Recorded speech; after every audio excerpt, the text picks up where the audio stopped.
Welcome to my very first game of all time. That's right, this was my very first game. I cannot believe it myself. This, Toy Story for the SNES, Street Fighter 2, and especially Super Mario 64. So, let me tell you guys, around that age, 4 or 5 years old, probably a little, I don't even know, I was young. And this is one hell of a game to freaking start with those tiny fingers. Because I can't even play this, I can't even beat this game to this day. I mean, I made it near the final level before fucking running out of all my lives, dude.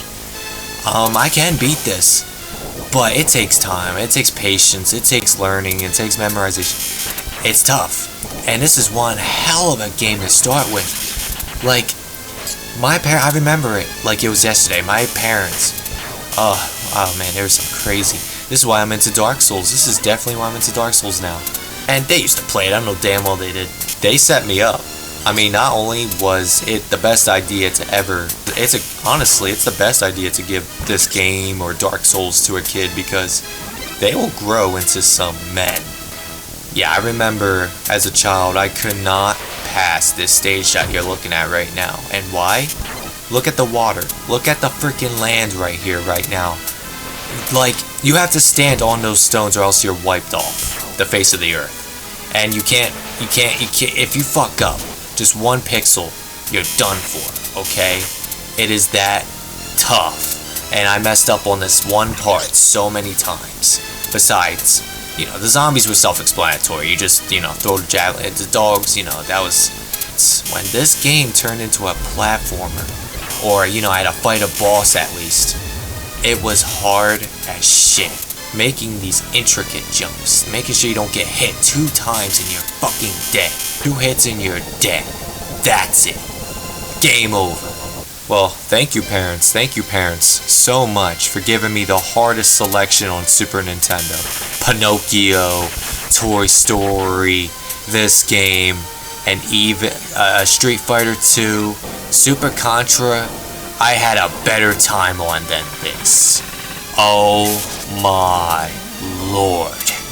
Now, the second level, let me tell you, is where I got truly frickin' stuck. My big brother had to help me. He's like 7 years older than me. So you had to imagine me just watching with closed eyes, studying how this game could possibly be beaten. Because it's my very first game of all time and I couldn't beat it. I didn't even beat Super Mario 64 at the time. So how do you think I felt? Therefore, I kept trying for days. This right here was the original Dark Souls. I don't want to hear it.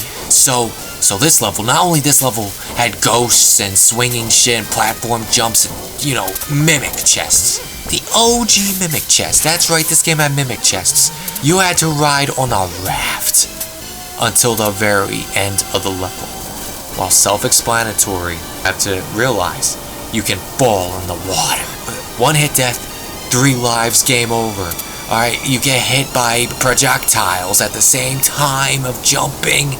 It was the most insane challenge I've ever faced. It's such an early stage of my gaming career.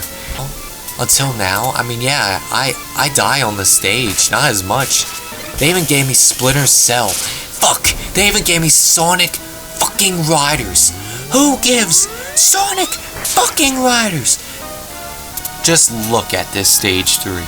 Stage 3. Look at all these platform jumps. If you fuck up, just the controls. Once you jump forward, it's permanent. There's no going back. You can have another double. It's a double jump tactic. There's a double jump you can have. However, you're fucked once you start moving, okay? It's the hardest platforming. By the way, the boss is easier than the last 2 bosses. I wish I were joking. I wish I were joking. But you're inside of this creature of some sort, inside the stomach, and it spins around once you stand on those bone looking things, whatever they are, and turns the room. Just gotta watch out for spikes mainly, and yeah, enemies about to pop out of the wall. But compared to stage 2 and 3, it's the best you're gonna get. So get used to it. Get good, kid. But this part, oh, this part, it messed with my head. It did. So, yeah. Boss is a three-headed dragon of some sort who shoots fireballs at you. Dodge the fireballs, don't get hit twice, and there you go. Stage 5, the winter map. You have to platform around spikes, you know, kill monsters, and more platforming. Annoying pattern-like enemies at this one point. At certain points, it's ice that pops out of the floor. There's a lot of shit that comes out of nowhere. Oh, man, what am I saying? It was tough the first time, okay? Basically, a shoot-'em-up level. If you keep in mind it's basically sometimes jump and a shoot-'em-up level, you'll be fine. You'll be just fine. Just shoot the shit out of those spears. Now this boss is pure fucking annoying. He shoots spikes at you and, you know, floats around. It's in a confusing like pattern. It got on my nerves, really. So, to put a long story short, this is a lot like the original Ghosts and Goblins stage. You know, the last stage before that quote-unquote final boss. Where you have to climb, fight demons on demons that chase you around. Hardest enemies in the game because they chase you. And a bunch of useless ass weapons. And a timer. Don't forget, there's a fucking timer. Now this guy. He's a representation of the final boss in the original Ghosts and Goblins. Oh my god, if you don't know what you are doing, you will get your ass handed. You'll get your ass kicked faster than you can say, oh god, I'm dead. Make sure y'all keep that gold armor as much as possible as well, and the powerful weapons that you collect. Be very certain. Now this cloud that you're seeing in use right now, this is after you beat the game the first time. You have to beat the game twice. Yes, in Ghouls and Ghosts and Goblins turns, in any of them, you have to beat the game twice. So you will fight the boss again that has the lasers, the bullshit fire spurts again, but he's not the worst thing to deal with in the world. Then guess what, ladies and gentlemen, you think that's over? Nope. There's another boss on top of that. Of course, y'all thought it was going to be that easy. Nope. This time he shoots fire out of his crotch. He shoots three giant laser beams in front of you. Just duck, okay? Just duck. Shoot, duck, shoot, duck, shoot, duck. That's what this game's about. Shoot, jump, shoot, duck. Now, you guys thought it was actually over. If y'all even made it this far. If y'all even fucking made it this far.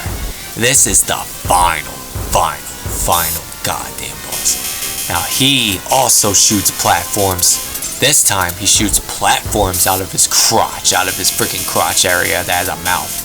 And he shoots lasers sporadically all over the map. He stomps left and right. And you just have to be careful, man. You need to deal with all these bosses at once, really. But not a hard boss. Basically just like a celebration reward type of boss, unless if you were to choke, and that would be hilarious to watch. So don't choke it. Don't choke it. Or you're gonna cry for the rest of the night. Especially if that was the last life you had, motherfucker. So after you beat him, you finally get some ass and you get the kiss from the princess. Just to get a message that says no one ever imagined that the princess's bracelet was such a powerful, magical weapon. Even the princess. And after all that... Do y'all want to beat it for the third time? Do I want to beat it for the third time? No. No. I'm putting this game down. I'd rather play Toy Story for the 5th time than do this again. Oh boy, beautiful game. Beautiful game, right? We have right here. Great grandfather of Dark Souls, the true successor, the inspiration.